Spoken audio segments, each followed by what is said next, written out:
I'm very excited to have had the opportunity to bring Professor Rendsburg to Temple Emanu-El.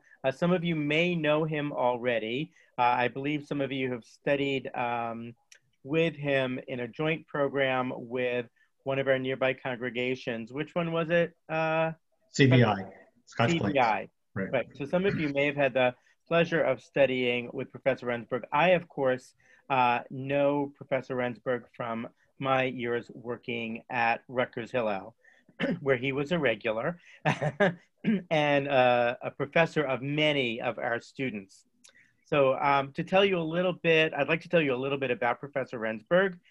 Gary serves as the Blanche and Irving Lurie Professor of Jewish History and holds the rank of Distinguished Professor in the Department of Jewish Studies at Rutgers University. He teaches all things ancient Israel, as he says, but primarily language and literature, though also history and archaeology. He is the author of no less than 7 books and over 180 articles. His most recent book, which will be the focus of tonight's program, is How the Bible is Written, which pays particular attention to the use of language to create literature. And if you've ever studied Torah with me, you know that I always say that one of the ways we can look at Torah, in addition to historically or theologically, is also literarily. During Professor Rendsburg's career, he has served as visiting professor or visiting research scholar at the University of Oxford, the University of Cambridge, the University of Sydney, Hebrew University, UCLA, and the University of Pennsylvania. And I believe he holds his master's and his PhD from New York University. Correct. So without further ado, it's my pleasure to welcome Professor Rendsburg. Thank you, Rabbi Appel. And let me share my screen here. You need to enable me, I think, to share screen. Right now. Hold on.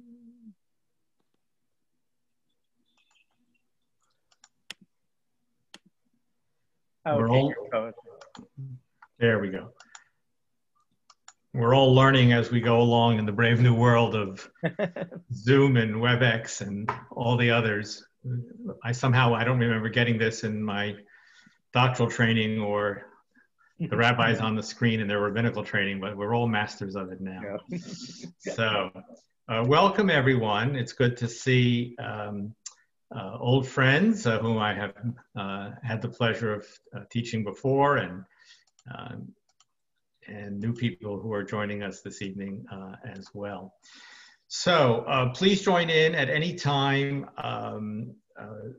Give me questions as we go along. I actually, as we speak, will also engage some questions with you. So I will ask you a few things here and there to make this participatory. If you have the handouts, which were posted at the synagogue website, I've got the English translation. I'll say a word about it in a few minutes. It's my translation. And I also made the Hebrew text available. Obviously, almost everybody has an English translation or a Hebrew version as well, but make it easy by using the handouts so you can follow along. But I also should explain to you what you're looking at here. This is a magnificent medieval manuscript, and if you can see, it starts with Bereshit. For those of you who can read Hebrew, this is the very first page of the Torah, very first chapter, as we're going to discuss tonight, Genesis chapter 1.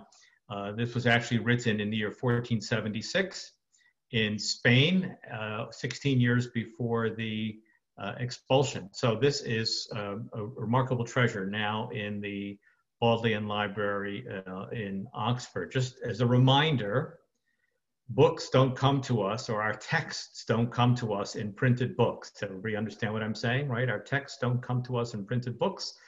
They come to us through scribes who for, in some cases, 2,000 years passed down these texts in handwritten copies until the age of printing, which is right around when this occurred in the 15th century, until Gutenberg invented the printing press. So just a little bit about the graphic that you see here. My book, How the Bible is Written, and by the way, yet another Hebrew manuscript is there on the cover behind the title and my name, as you can see. Another medieval manuscript, this one in the National Library of Israel in Jerusalem. My book, How the Bible is Written, was published last year, And it is exactly what the title says it is.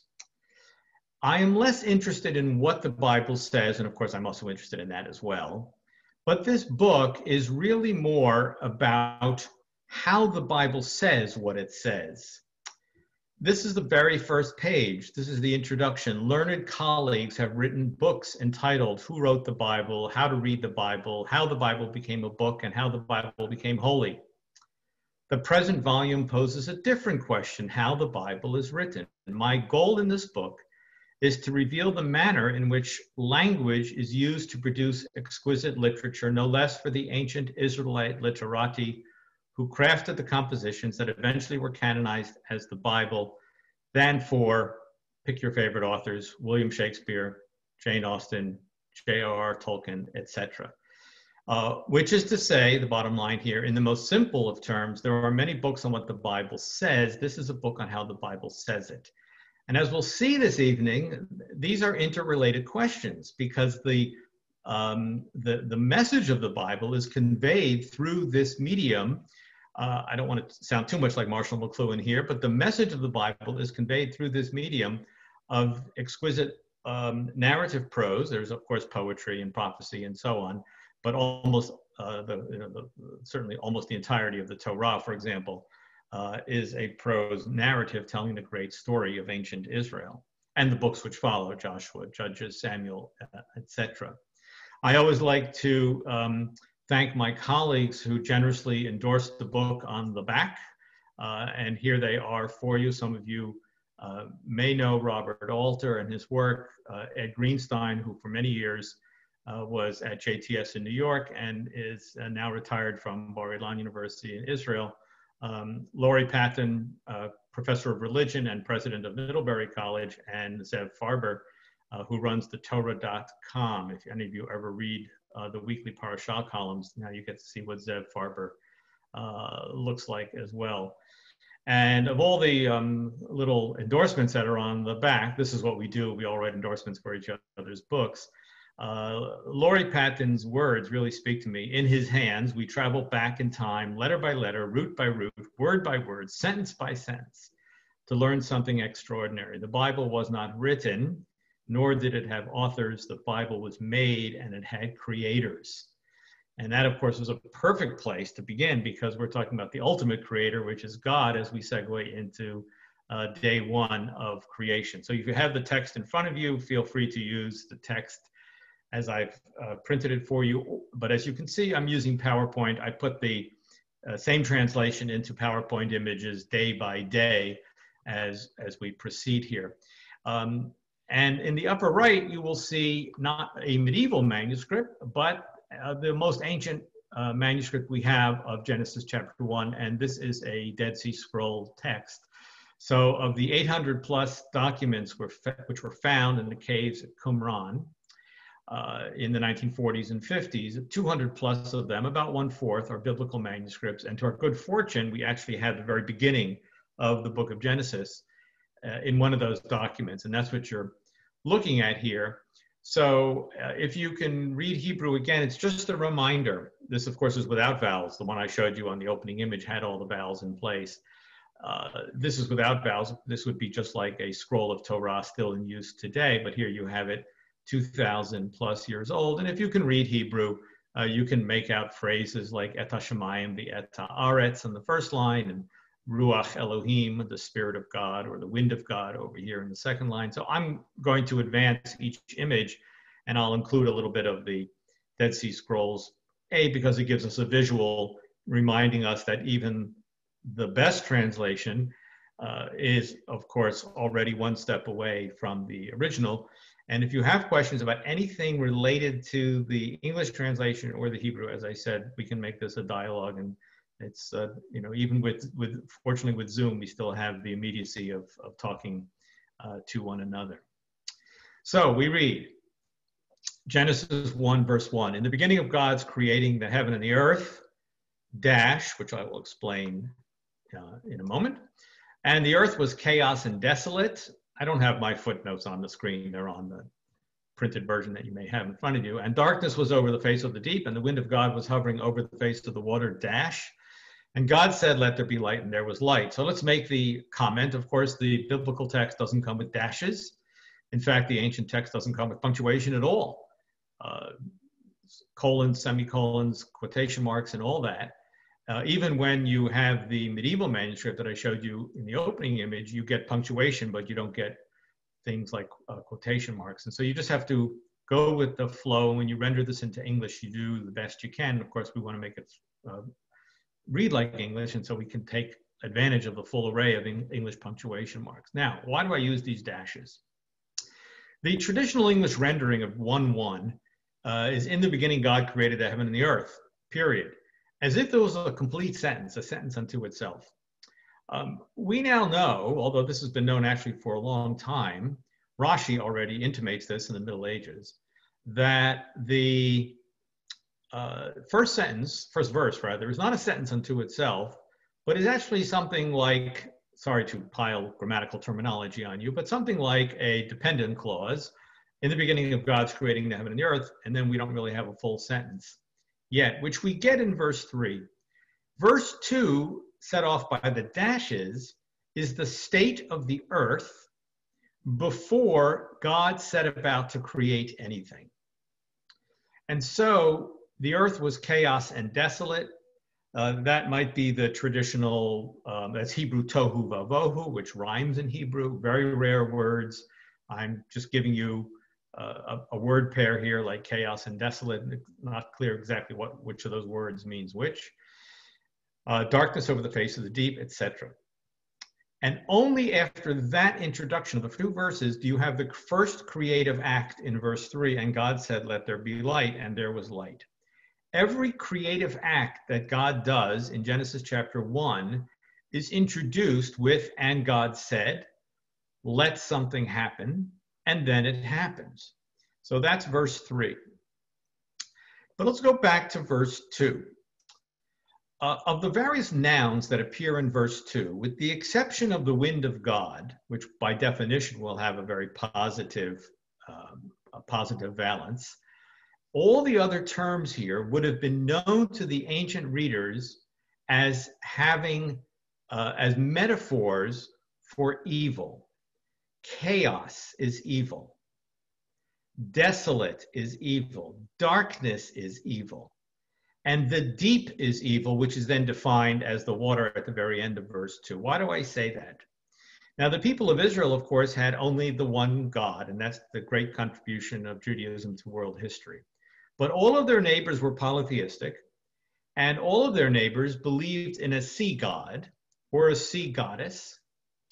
And that deity is always symbolic of evil. In the case of the Canaanite pantheon, that god, by the way, was called Yam, exactly like the Hebrew word for sea. And that god is an evil deity who is in conflict, for example, with the god Baal, who is the god whom the Canaanites worshipped. Or if you go to Babylonia, you have a goddess named Tiamat, you may have heard of her, who is the embodiment of evil, and she has to be defeated by the good creator god Marduk. So the Bible, of course, has none of this. It doesn't have any of the conflict of the gods, because, of course, there's only the one God. But it still evokes the cosmological terminology of its neighbors. And so words like Hebrew tahom, which I've translated here as deep, and even mayim, the last word in the verse, water, are going to be symbolic of evil. What kind of water is this, right? When you see the word deep, you know you're talking about the oceanic water, not some spring or some river. Sweet water, fresh water, which will, of course, be good. But the great watery mass, as they envisioned the world, and of course they knew it from the Mediterranean especially, was a symbol of evil, because sea storms wreck ships at sea, wreck shorelines, cause havoc. The water, you cannot drink the water, it's too salty. Your animals can't drink it, you can't irrigate with it. There is nothing about the salt water that allows goodness. And so it's all seen with evil. And of course, we've all seen sea storms and know how much wreckage they can create. And so because of that, in the mindset of antiquity, the sea was always seen as evil. Now that's important because God's first creative act is to create light. And look at the next verse, and God saw the light, that it was good, notice, right? And that it was good. And God separated between the light and between the darkness, and he called the light day, and the darkness he called night. And it was evening, and it was morning, day one. One of the issues that all religions have to contend with, this is a gross generalization and a gross overstatement, I'm sure, but we'll go with it anyway. One of the issues that all religions must contend with is the source of evil in the world. How do you explain evil in the world? Now, if you're polytheistic, you have no problem, because as I just mentioned, you have bad gods, such as Yam or Tiamat, or in ancient Egypt, a god called Seth. You always have some place to direct explain evil. The Zoroastrians, the traditional religion of ancient Persia, the Zoroastrians still exist down to the present day, mainly in India. They have a dualistic view with one major good god, Ahura Mazda, and an entity of evil. Whether that entity is seen as a deity or not depends on how you interpret the Zoroastrian text. You explain all evil because of the presence of this god or this entity. If you only have one god to worship, you have a problem. So let me just mention to you that monotheists have the biggest problem in how to contend with evil in the world compared to these other religious traditions. I'm hoping I'm making that point clear. And to my mind, the author of Genesis 1 is explaining evil in the following way. Evil is pre-existent. By the way, notice it never uses the word evil or bad. Hebrew ra or ra'ah, it's not used here. But the reader would understand. I want to take you back on a journey 3,000 years ago. When you see words like darkness and the deep and chaos and so on, a little Gary humor. The best way to remember this, of course, is get smart, where chaos were the bad guys, okay, right? So there's a reason for that, okay? So this is the text saying the following. God is responsible only for good in the world. He is not responsible for evil in the world. Evil is pre-existent. It is part of the state of the earth when the earth is created, before the earth is created, before God even acts. So if you're going to say to me, but didn't God create the world out of nothing? I want to point out to you that that is a medieval concept. It was the medieval Jewish philosophers, and by the way, Christian and Muslim philosophers who considered the concept, to use the Latin term, of creation ex nihilo, out of nothing. And the later Jewish medieval philosophers read creation ex nihilo into this chapter, but it's not there. An honest reading is, again, the earth has pre-existent matter, symbolic of evil, a glimmer of goodness with the Ruach Elohim, the wind of God or the Spirit of God, and then God begins to create goodness, light and goodness. So that is a big introduction for day one to remind you that although this looks like a simple story, simple words on a page, we all know the story very well, simple words on a page, it is imbued with remarkable theological teaching. And now let me tell you, if you've never considered the point, that writing a theology of Judaism or a philosophy of Judaism does not exist in the ancient world. There were some philosophers in the Greek period, including Philo, 1st century CE, but we really wait until the Middle Ages, until we get Saadia and Maimonides and the great luminaries of the Middle Ages who really wrote philosophical and theological treatises. There's none of that in ancient Israel. How did you know the theology of your religious tradition? It was through story. Torah as story.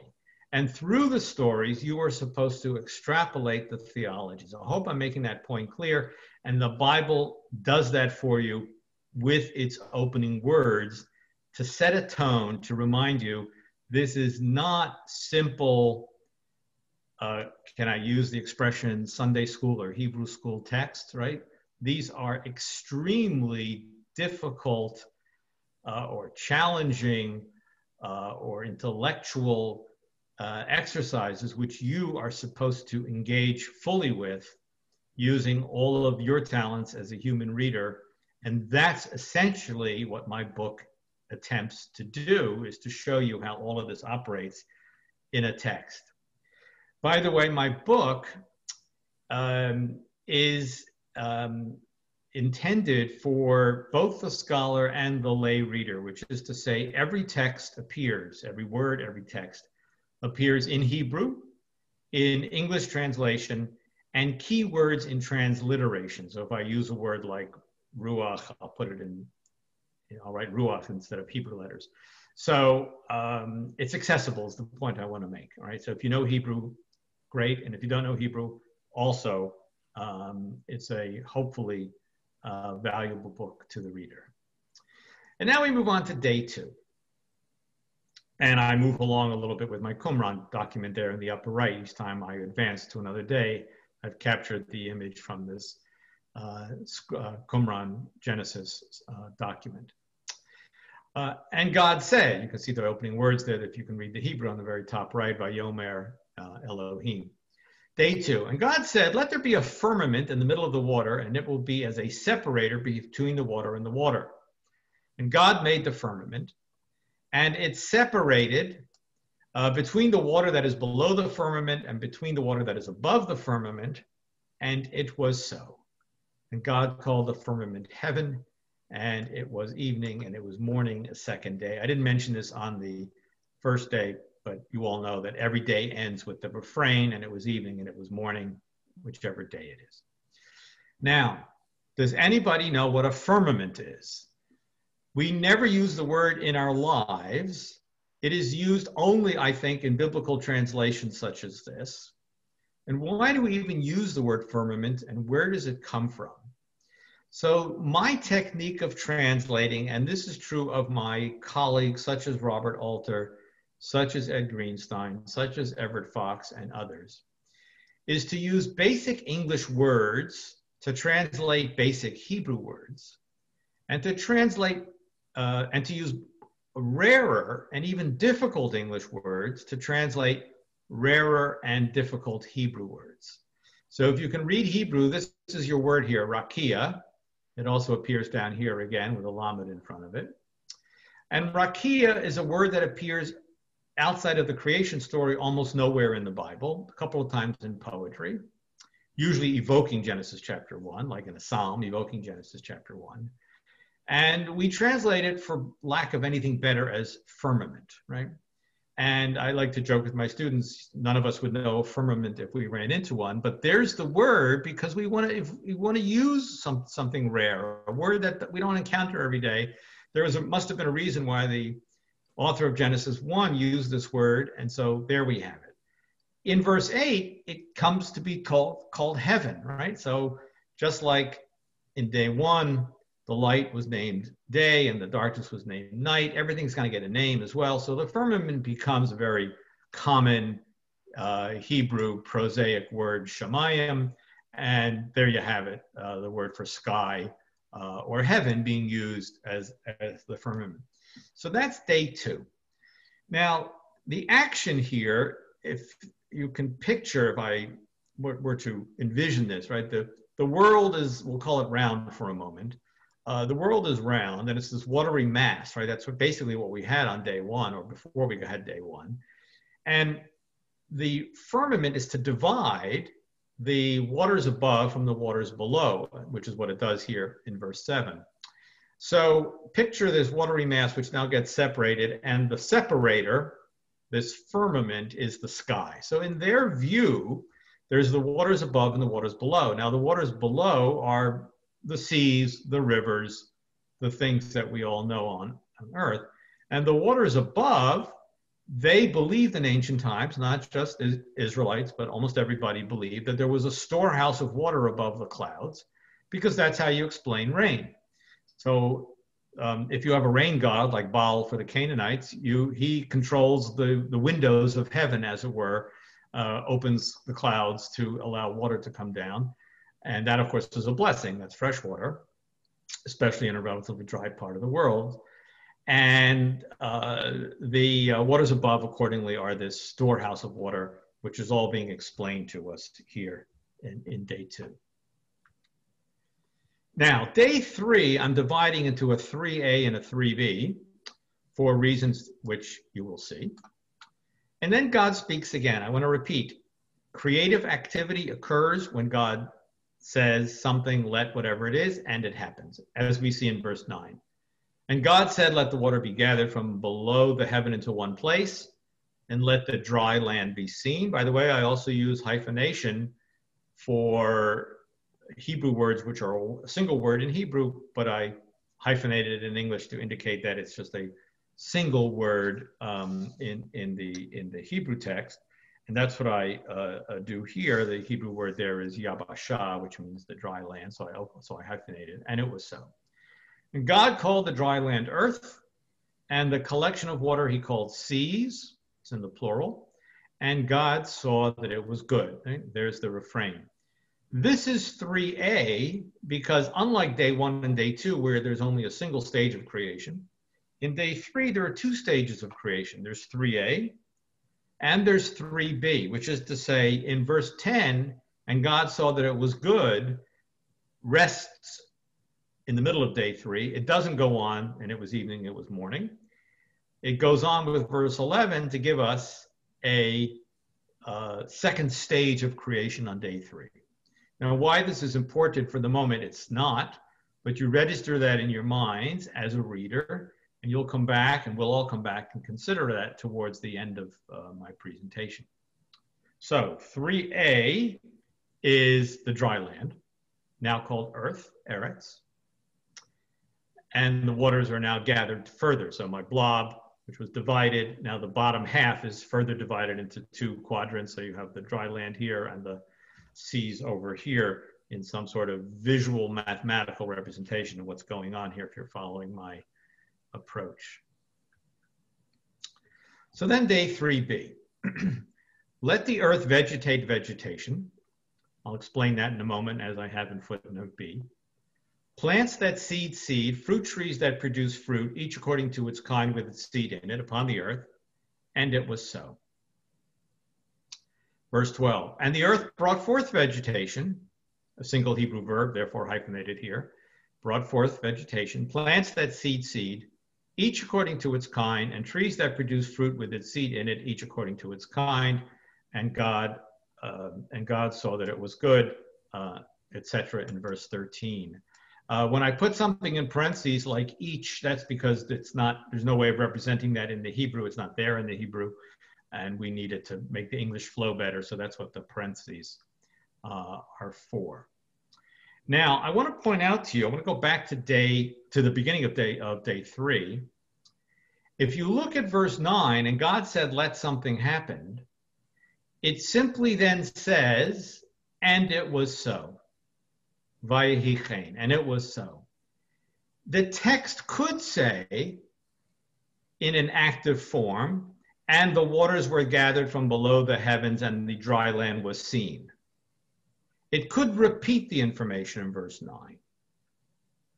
We have that in verse 6, in day 2, right? God said, let this happen. And then actually, it all happens in verse 7, and then you get, and it was so. Is everybody following me? See some nods here, right? So in day 2, you have the let there be something, and a description of the physical action, and then, and it was so. In 3a, you don't. It's simply, and it was so. So the text can do it either way. When you get to 3b, remarkably, even though it says, and it was so already, it still in verse 12 gives you all the physical action of what has transpired in the and it was so clause. I hope I'm making myself clear here. Now, these 2 sentences, and we now move to the audience participation portion of our program. These 2 sentences are what we call the command and fulfillment. God commands, in 3a there was none, right? He just commanded something to happen and it was so, done. But here we have a command, let such and such happen within the direct quotation marks in verse 11.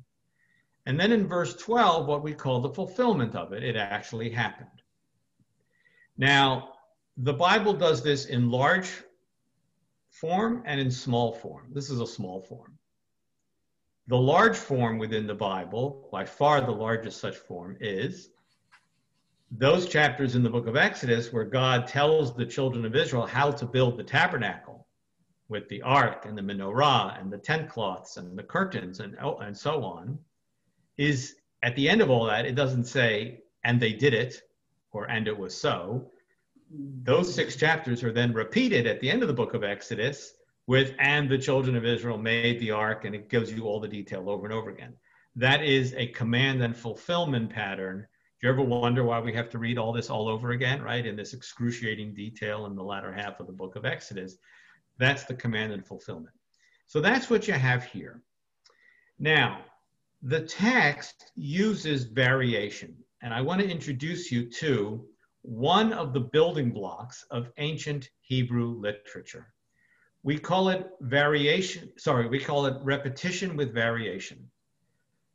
There is no verbatim, or rarely in the Bible do we get verbatim repetition. When you get passages like this, almost always the text will vary its language to keep your readership's mind engaged. So let me just start out our little exercise here, and then I want to hear from you. In verse 11, God said, let the earth vegetate vegetation. Now, if you look at footnote B, I specifically say I use this verb vegetate because it is a very rare verb in Hebrew. Now, the noun there, the Hebrew word desha, is the common noun for vegetation. In modern Hebrew, it actually means grass, but in biblical Hebrew, it just means vegetation generally. And the text in verse 11 uses a verb based on the noun, and therefore, which is very rare in Hebrew. And so I translate this with the verb that associates itself with the noun, let the earth vegetate vegetation. And it doesn't mean vegetate like we now use it, right? You know, to veg out or something like that on the sofa. This is an actual usage in older English, as I indicate in the footnote, let the earth vegetate vegetation, meaning produce vegetation. But since the verb and the noun are the same, or the same root, I use the same English. When the fulfillment occurs at the beginning of verse 12, obviously the tenses will go from let such and such happen to it actually happened. But apart from the mandatory change of the tenses into a past tense, notice what happens at the beginning of verse 12. And the earth brought forth vegetation using the common Hebrew verb to bring forth. That's what I mean by repetition with variation. In fact, the reader might have puzzled over what is this vegetate vegetation? That's an expression I would never use. I don't even know what that means. And then we call that defamiliarization. You sort of raise an eyebrow, and then you satisfy that raised eyebrow at the beginning of 12 with, and the earth brought forth vegetation. That I know what that means, right? That's a common usage in English and in every language. So now the question is, and I'm not sure if everyone's muted or unmuted, so feel free to unmute and speak. What are the other examples in this passage or in these 2 verses where the language is varied in its repetition? Does everybody understand the question here, right? From verse 11, pay close attention to the language in verse 12. Who wants to suggest something? I've given you one example.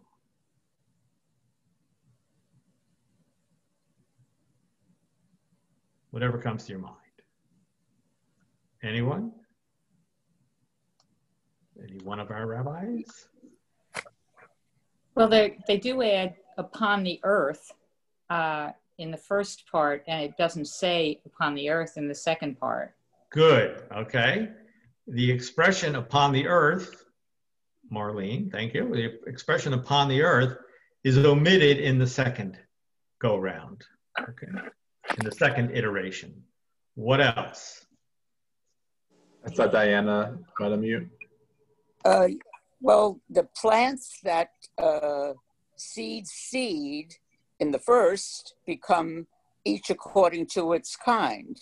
Excellent. Now, in verse 11, you actually have the expression, each according to its kind, but it only occurs in the next phrase, right. With the specificity of the fruit trees. In verse 12, it actually appears twice. Right. According to its kind appears both in the generic plants and then in the specific fruit trees passage. Perfect example. What else? In 11, it's the fruit trees that produce fruit, and in 12, it's trees that produce fruit with its seed in it. Very good. Okay. Thank you, Sharon, right? Yep. So, in verse 11, fruit trees that produce fruit, the actual word Hebrew word fruit, is used twice. But you don't really need it because trees that produce fruit are by definition fruit trees, and therefore you can omit it in the second go round, trees that produce fruit. And then let's build off of that. In verse 11, fruit trees that produce fruit, each according to its kind with its seed in it. What happens in verse 12? Those two phrases are reversed. With its seed in it, each according to its kind. Everybody playing the game. Everybody understanding the game. And what you don't see in the English, but I do note it in my footnote C, and you can see it if you can access the Hebrew, the phrase according to its kind is different in verses 11 and 12. I cannot reflect that in English translation because you would translate them exactly the same. But in verse 11, the Hebrew word is limino, according to its kind. And in verse 12, on both occasions, it's liminehu, according to its kind, which is a more archaic way of expressing that in Hebrew. So these are the differences, and all of this is here to keep your mind engaged in the text. And now let me tell you the following. All reading in antiquity, this is a good place to introduce this point, all reading in antiquity was done aloud. There was no such thing as silent reading. The average person, or every person actually, accessed a text, biblical, Homer, the Gilgamesh epic, it doesn't matter. Every person accessed a text through the ears and not through the eyes. You heard a text. Why? The number of copies, this is one of the reasons why I give you manuscripts, the number of copies were limited. A scribe had to write it out. You and I take it for granted. We live in an age of printing, that we all have a copy of whatever we need. And now we live in the post-printing age, in the digital age, and we all have a copy of everything that we need, and then we don't need anyone to read it to us. But in the age before printing, for most of recorded human history, literature was consumed through what I call the oral effect. Now it's hard to say those words in English separately. Oral from the mouth, O-R-A-L, oral, A-U-R-A-L, into the ear. And that's how you heard a text. Is this new to everybody? Right? People did not read silently. Nobody had a copy. We'd be lucky if one person had a copy. Now let me tell you how we know that. A, from the deduction. But let's go a little bit further. Basic Hebrew. If I said to you, for those of you who know Hebrew, if I said the verb kara, kuf resh aleph, and I said to you, what does that mean? Anybody? To call or to read. To call or to read, right? The word to call aloud, right? Still to this day in Hebrew, nothing's changed. You know, I'll say, you know, I want to call out to somebody on the street. I call. It's the same word for read. Do you understand what that means, everyone, right? That means that reading is an allowed act. I don't mean allowed, permitted, allowed, A-L-O-U-D, right? That's how texts were consumed. We have this wonderful passage in the book of Isaiah where Isaiah understands that the world will be a better and a different and a better place than it is today. And it's a topsy-turvy world. And Isaiah says that the poor will be happy and tyrants will no longer be, And the Lebanon will become farmland, right? Because what is it now? It's high mountains that you cannot farm. And the blind will see, and the prisoners will go free. This is all in Isaiah chapter 29. And then it says, the deaf will hear the words of the book. In our society today, which people with which disability require special help for reading? The blind. And we've created a Braille system for that. Now, of course, you have audiobooks, okay? In ancient Israel, the blind could read. Everybody following what I'm saying, right? The blind could read. They were part of a congregation that listened, and it was the deaf who were excluded from the reading process, as we can tell from that passage in Isaiah chapter 29. So why do I tell you all this? To remind you, those who played our little game just now, Marlene and Sharon and Diana, thank you. You were able to do this, how? By using your eyes. You were able to compare, because I have them on the screen, verses 11 and verse 12. But the ancient reader did what? Had verse 11 in his or her mind when he or she was now listening to verse 12. And in an age of readers who could do this, they knew the text so well that they would understand everything that I have just told you, even without the visual comparison that we need to do, because that's the way we've been trained.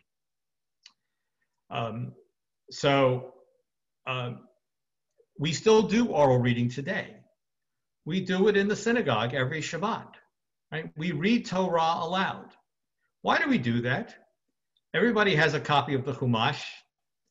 You have it on your lap, right? It's in the pew. You grab it, you have it in your lap.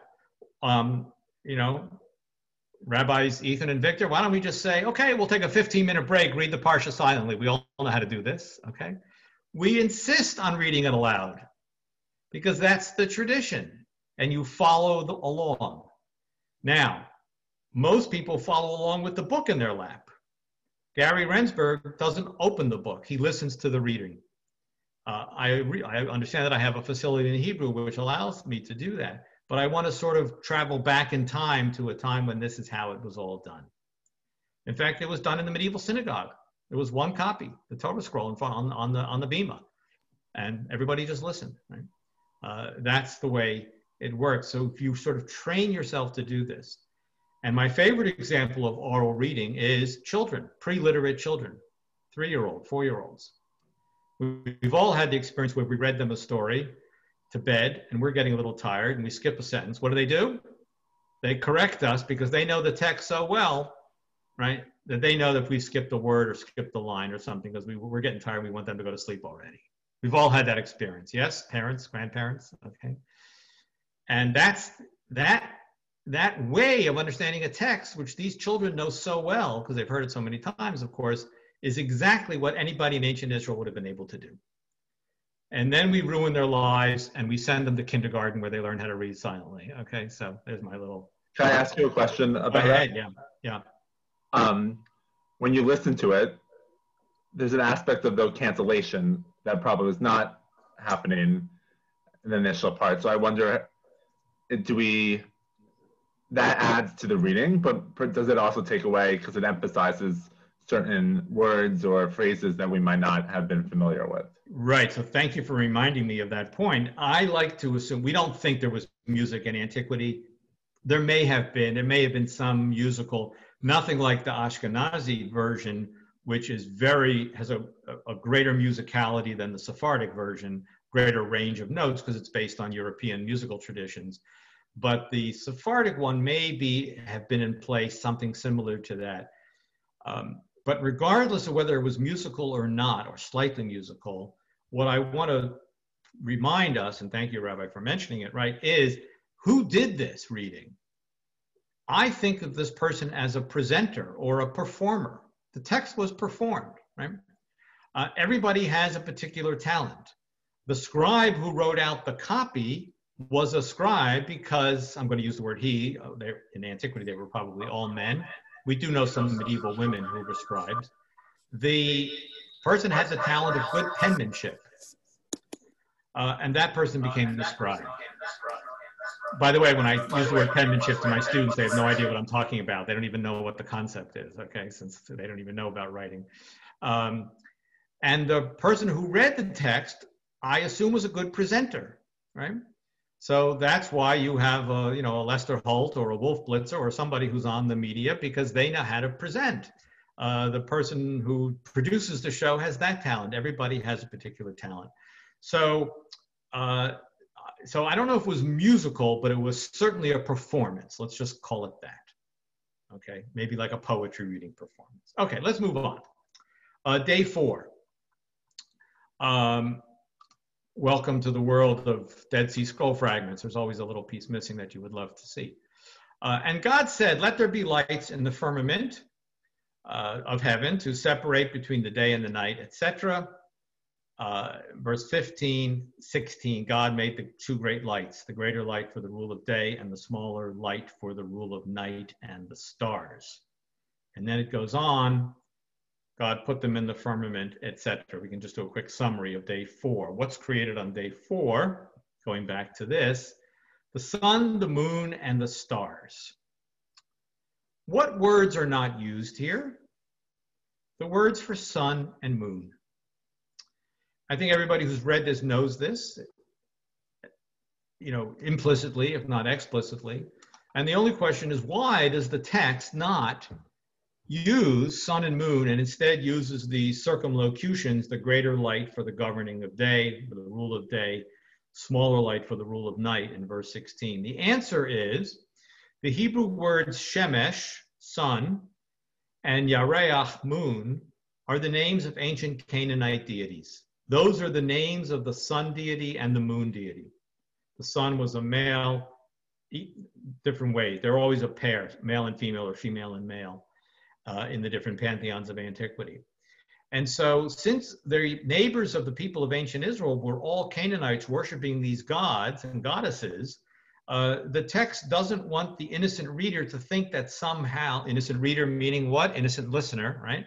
Doesn't want the innocent reader to think that somehow God is responsible for the creation of pagan deities. And so you don't use the words. They are intentionally omitted. We call this demythologizing, which is to say, remove from these texts any mythological remnants. And that's day 4. We're going to go through day 5 just as pretty quickly as well. It's always nice to show a little Marc Chagall on a Tuesday evening. So there you have my Chagall's, an image out of Chagall's creation. You can see all the fish and the fowl being created and the rest of creation on days 5 and 6. So on day 5, God said, let the waters do this, etc. And this is the creation of fish and fowl, those animals which inhabit the waters and the sky. And God saw that it was good. God blessed the created creatures, be fruitful and multiply. Most people think, oh, he said that to the first human couple, which he did on day 6, but he also said the same words to the fish and the fowl. And then it was evening, it was morning, our usual refrain, a 5th day. And then day 6.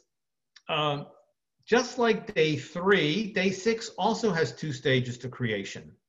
Let the earth bring forth, etc. The land animals are created on day 6a. And that's what you see here in these 2 verses. And God saw that it was good. But there's a second stage to creation again.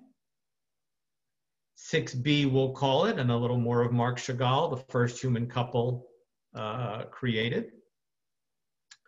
And God said, and now of course comes one of the most difficult passages in the Bible because it's in the plural. Let us make humankind in our image as our likeness. So 3 times we have these plural pronouns, us, our, and our. We have to pause to, well, and then in verse 27, the human couple gets created, male and female. We have to pause to explain this, except I'm going to bow out of an explanation to say that this remains one of those passages which we simply cannot explain. I simply do not have an explanation. Explanations which have been offered include God is speaking to the angels. Well, there is no belief in angels at this point in earliest ancient Israel, let's say 3,000 years ago. The belief in angels in heaven develops in the exilic or post-exilic Persian period and still later. There's no evidence for that idea of angels in heaven with God. And even if there were, since the human couple is being made in our image after our likeness, then in that case, the angels would look like, the humans would look like angels, which of course we don't. And then the other issue, of course, we also don't look like God, so it actually can't be a physical image since God doesn't have an image. We simply don't know how to explain this. Some people have suggested the royal we. You all heard enough seen King Lear or any other place where Shakespeare has one of the kings speak. And the king speaks in what we call the royal we, first person plural. And that would be a nice explanation, except there's no indication anywhere in the ancient Near East that kings ever used the royal we. It seems to be a much later medieval European thing, English, French, etc. We have royal proclamations from all over Egypt, Babylonia, the Bible itself, and the kings are always speaking in the first person singular. So we don't know the answer to this question. And I would prefer my own approach. I prefer to leave questions unanswered rather than to try to shoehorn an answer in at some point. So I can live. Isn't it nice to live with unanswered questions in the world, right? So I know that when we're finished tonight, you're all going to go ask Alexa about this verse and see what she comes up with. But I prefer unanswered questions. I think that's a beautiful thing about humanity. And then day 6 continues on with, there it is, be fruitful and multiply to the human couple. How many of you are aware of the fact that in verse 29, God gives the plants to the human couple to eat? And also in verse 30, to the animal kingdom. Are you aware of the fact that creation is set up as perfectly harmonious and there is no killing? We do not get the permission to eat meat. I think most people know this. We don't get the permission to eat meat until after the flood, when God allows Noah and his family to eat meat, except for blood, because blood is the life of the animal, the lifeblood, actually, as we say in English. And so creation is set up with a vegetarian ideal. I give to you all the plants, right? This is what you are supposed to eat. And the trees, that seed, there's that expression again. I say this to you, by the way, as someone, my wife is also on the call with us this evening, as a couple who are eating a totally plant-based diet. We are vegans.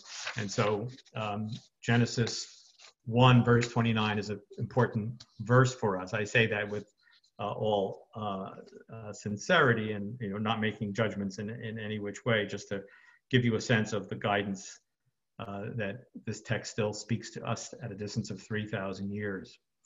So footnote E actually tells you something. The seed is a different way of saying the same thing than you saw back in verses 11 and 12. So when we did that comparison in verses 11 and 12 between the different ways that the plants are all described, you get in verse 29 another description, repeating it with more variation still. And the expression seed, which I don't translate differently in English, is actually different from the 11-12 iteration, which is Mazria Zera, to 29, which is Zorea Zera. It's a way of saying the same thing. Repetition simply for, variation rather, simply for the sake of variation, to keep your mind engaged. And again, the reader didn't have the option of going back and saying, oh, how was that said in verse 11, right? That was already 6 minutes ago if you were listening to this, right? You've moved on, you can't go back and check.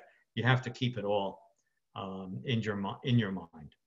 Verse 30, and it was so. And verse 31, the last verse of the chapter, and God saw, now very good, because it's the culmination, evening and morning, the 6th day. So if you have your text in front of you, this would be the best way to do this now. I want to point out that there are 3 refrains that appear on every day. And I've mentioned these. First, God always says, the text always says, and God said, let something happen. That's refrain number one. Refrain number two, God saw that it was good. Refrain number three, and it was evening and it was morning. So each of the days should have each of those refrains. And they do, with one exception. One of those refrains is missing on one of those days. Anybody want to take a moment and tell me which refrain is missing and on which day it is?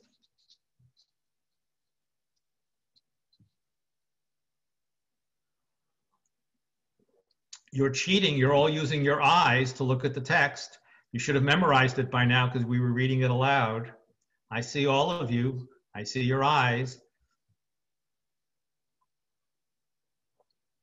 Anyone have a sense? The fourth day. Nope. The fourth day has all the refrains. It doesn't have, and God said that it was good. Yes, it should. Let's see. End of verse 18. It does. Yeah. Oh, okay. Sorry. Right. In the interest of time, let's have a look at day 2. In day 2, it never says, and it was good. So, scribal error. Did the scribe accidentally omit in day 2, and it was good? So this is an intentional omission. There is a perfection to creation, which we'll see in just a moment.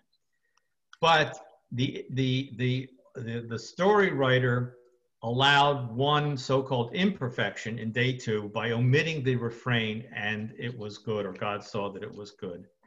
The reason is because in day 2, the object of creation is the water. Now the water it was not created, as we saw, it was pre-existent. But the word water is used 5 times. Mayim is used 5 times in day 2, separating the waters and so on and so forth. And because that water is the watery mass, the great abyss, the deep, which is seen as an evil metaphor, the text goes out of its way not to say, and God saw that it was good. Okay. And you all were supposed to notice that, and you were all supposed to pick up on that, and notice not only what the text says, but notice what the text doesn't say. That's what it means to be an engaged reader, right? Okay. Day 2, and here it is, sorry, and here it is, day 2, just to refresh your memories. No, and God saw that it was good. Day 7, of course, is Shabbat. It moves us into Genesis chapter 2, the first 3 verses. And I want to point out, how many of you have ever realized this? That the word Shabbat is never used here either. The day is called the 7th day. The verb, that's my footnote F, Shavat, he rested, is used, but the noun Shabbat is not used. And the reason for that is, it is again part of the demythologizing. Shabbat is not only the name of the 7th day of the week, it is also the Hebrew word for Saturn. And since Saturn was a major deity, as you know, especially from the Roman pantheon, where that god is called Saturn, but Saturn was a deity in all the ancient pantheons, the author does not use the word. It's part of that demythologizing. And in English, the 7th day is called Saturn's Day. We have slurred it into Saturday, but it's the same Saturn's Day. The days of the week are named for the planetary bodies, the sun and the moon, Sunday and Monday. Saturday is the 7th day. Tuesday through Friday, you have to go into your Romance languages. If you know French or Spanish, you'll know that they're named for Venus, Mercury, Mars, Mercury, Jupiter, and Venus. Okay, Tuesday through Friday. No use of the word here. Obviously, it'll be used later on in the book of Exodus and so on, in the 10 Commandments, so you see the word Shabbat. But get around the idea that this is a pagan deity. We'll just call it the 7th day. And then in verse 4, you have the bridge between the creation accounts. These are the stories of the heaven and earth in their being created. And on the day of the Lord God's making earth and heaven. We'll get to that in just a moment. This is the chart from my book, which now gives us an overview of where we are for the days of creation.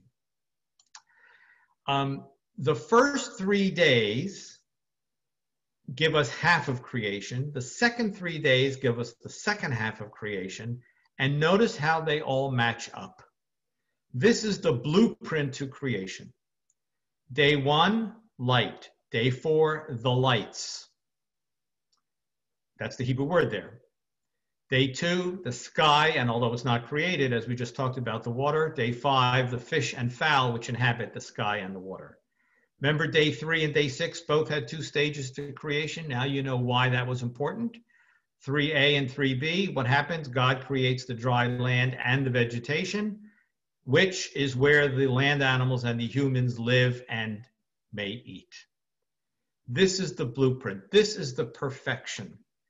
God created, and this is part of the theology of chapter 1, right? God created a perfect world, a harmonious world. Everything aligns. God is the architect. You move from a chaotic, desolate, evil world pre-existing with evil, to a world in which everything is good and everything aligns perfectly. I just want to say a quick word about the second creation story and then we'll end. There are 4 major differences between the 2 stories, which I've outlined here for you. In the second story, which we're obviously not reading in any way this evening, God is no longer just called Elohim, but rather Adonai Elohim, Lord God. In the first story, creation is by fiat, spoken word.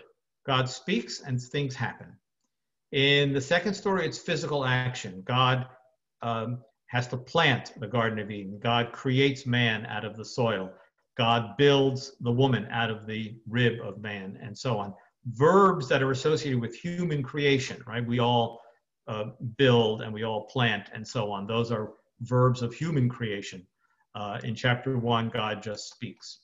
The order of creation in the first story, as we saw, vegetation, animals, and humans. In the second story, the human first, then vegetation, then animals. In the first story, male and female together. In the second story, as I just intimated, male first and then the female. Why 2 different stories of creation? And there's a theology here. The first one is cosmocentric. Everything is mentioned. The sun, the moon, the stars, all of that is present. Right? The second story is anthropocentric.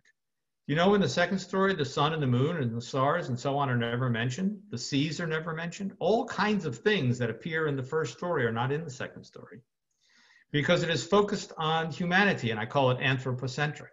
Human is the first thing created, right? The human does things in the second story, right? He names the animals, okay? He's actually an active partner. And then of course is the body out of which the woman is created.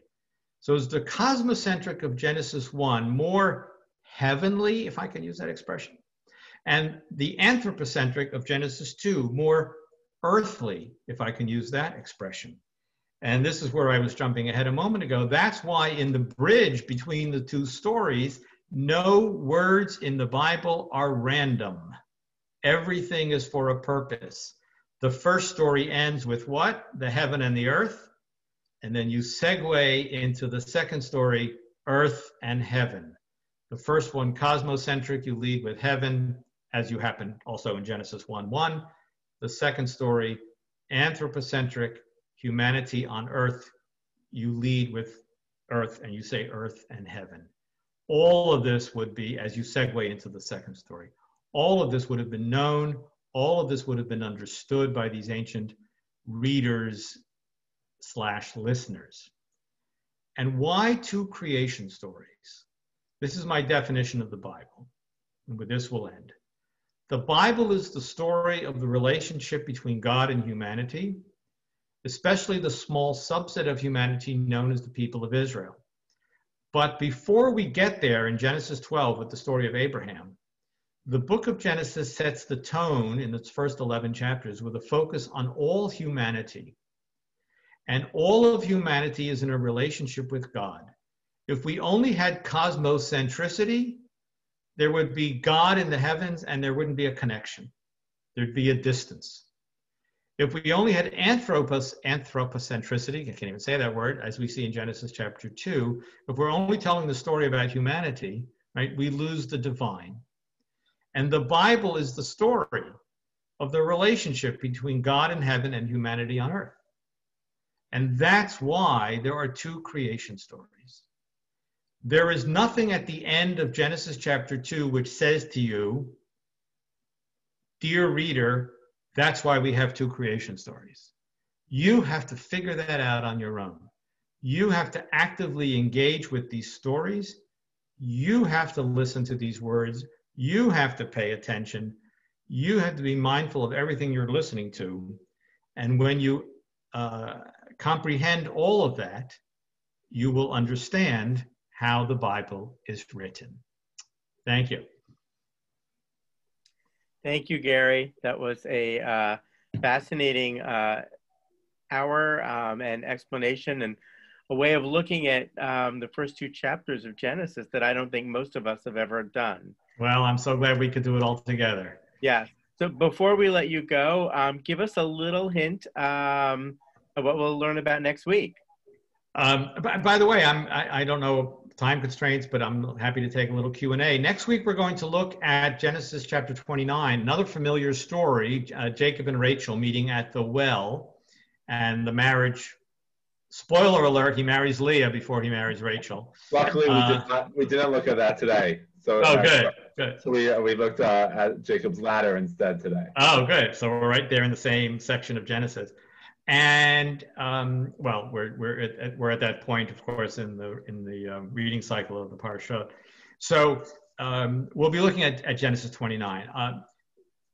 None of the profundity of theology that you see in Genesis 1 and 2, but nevertheless, as we will see, still very important theological messages coming out in a story which otherwise just looks like a story.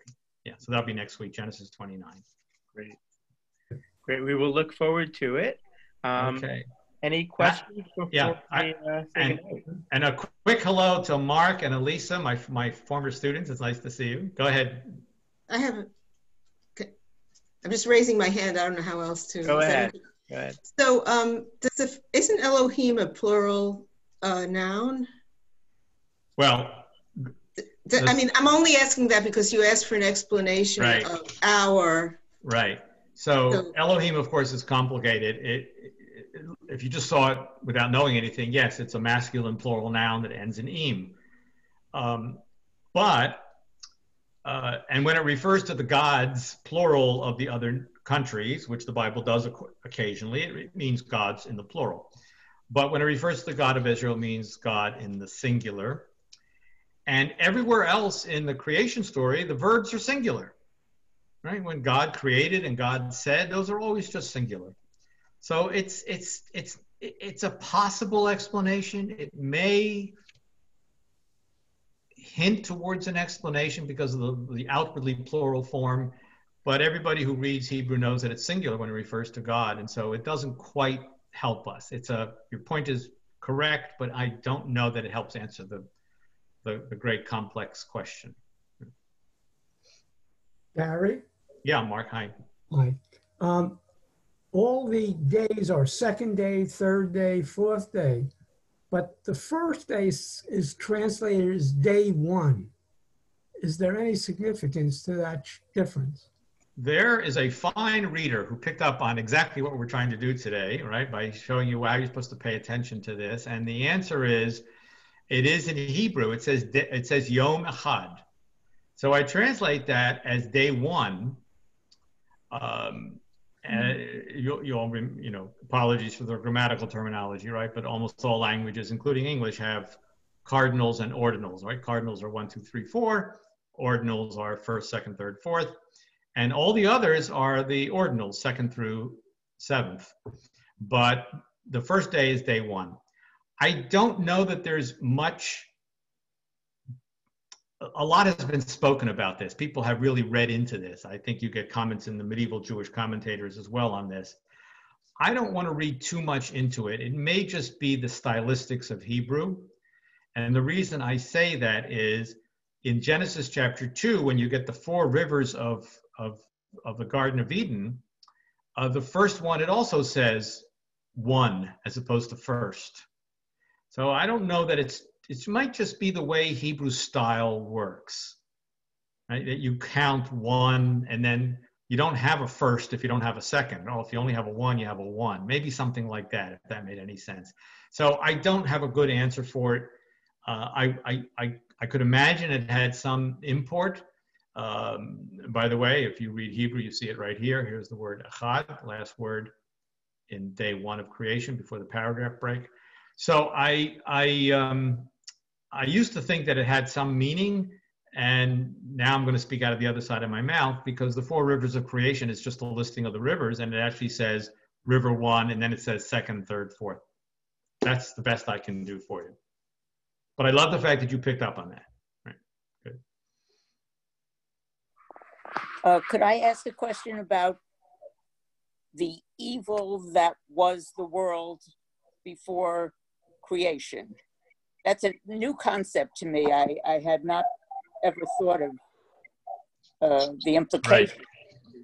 Right.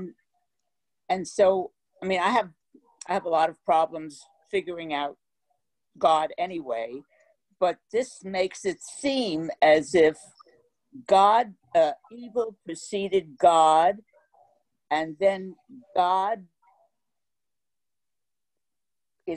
creates, creates himself to overcome evil. Is that the implication of all that? Well, let's remove God creates himself from the equation, because God is there from the very beginning. So there's no self-creation, which, by the way, does exist in a famous Egyptian story. In a famous ancient Egyptian creation story, the deity does create himself. But there's none of that here. God just is, right? Again, it's a medieval conception, but in, Adon Olam, V'hu Haya, V'hu Hoveh, V'hu Yeh, God was, God is, God will be. There's eternity in both directions. But other than that, let's pick up on this this comment. I didn't say it, but I'll use this as the springboard for this. Remember, the Bible is an anthology. It is a compilation of ancient Jewish texts, which are almost 1,000 years from its earliest material to its latest material. Very little at the very early spread and very little at the later spread. So most of it is about a 600-year period of literary productivity. And in an anthology, you can expect to find different views expressed. And in the prophet known as Second Isaiah, we have the opposite view expressed. Second Isaiah actually says that God is the creator of evil. So all of these ancient Jewish writers were having to contend with the problem. So when I say that the author of Genesis 1 tries to get God off the hook, if I can use that expression, I don't mean that glibly, but is trying to explain evil and that God is not responsible for it. That seems to be, since the whole Bible starts that way an average ancient Israelite, whoever pondered the question, would have answered it. The author of the prophet whom we call Second Isaiah is living at the time of Zoroastrianism, which had 2 forces, one for good, one for evil. And therefore, Second Isaiah felt the need to polemicize against the view of 2 forces in the world, and therefore makes God the purveyor of evil as well, which the later rabbis had a major problem with. So when that verse is quoted in the Siddur, it's actually changed, okay? Instead of Borei Ra, creator of evil, in the Siddur it says Borei et hakol, he creates everything. So there's a discomfort in all of these issues, right? There's a discomfort in all of these things. Truth be told, they're not typically the questions that Jews ponder, both in ancient times and in medieval times and in modern times. But I wanted to at least sensitize you to part of what's going on in the text, at least the way as I read it. Thank you, Gary. We really appreciate it. I think one more question. We'll take one more question. Derek? Gary, thank you. You said about the second day that the waters represented forces of evil, and therefore it wasn't said it was good, the Texans.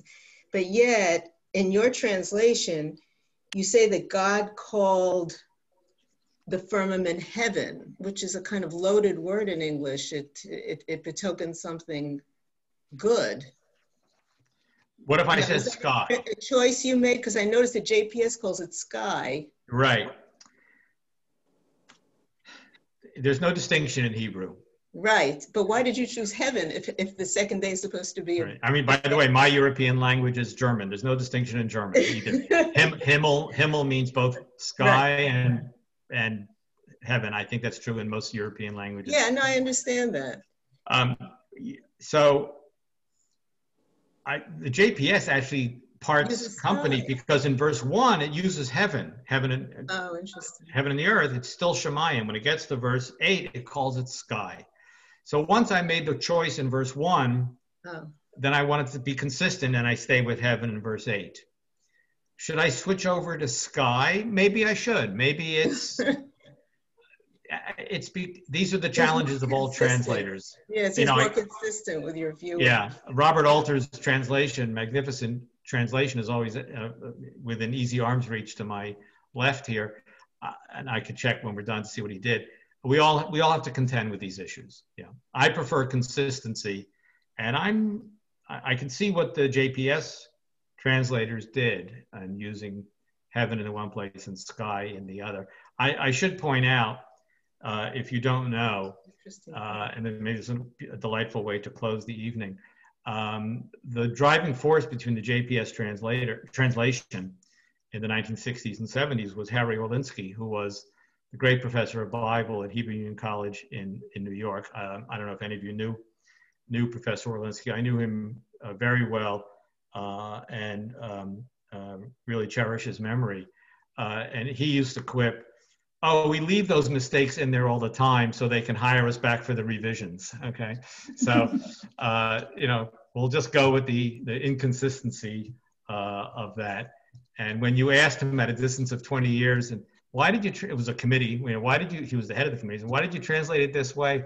None of them remember anymore. Okay, so in fact, if you don't mind more of his humor, he said, "What do I remember? There was a bottle of scotch in the middle of the table, and we just went around and we just translated." So anyway, that's the late great Harry Orlinsky, and I benefited. I count him as one of my teachers at HUC campus of Betts NYU. And so when I was a graduate student in the late 70s in HUC, I used to go up to 68th Street to see him, but then it moved to 4th Street, and I saw him all the time. So I cherish his memory, and just thought we mention a little bit of that when we start talking about translations. Okay, I'm in your hands. Yeah. Thank you, Gary. Thank you. That was a great class for tonight, and I know we're all looking forward to next week. So we'll see you then, and until then, we hope everyone has a lovely Thanksgiving. Maybe a little bit more intimate than usual, but we hope that it's just as special. So take care, everyone, and we'll see you next week. Thanks, everyone. We'll see you next week. Bye-bye. Bye.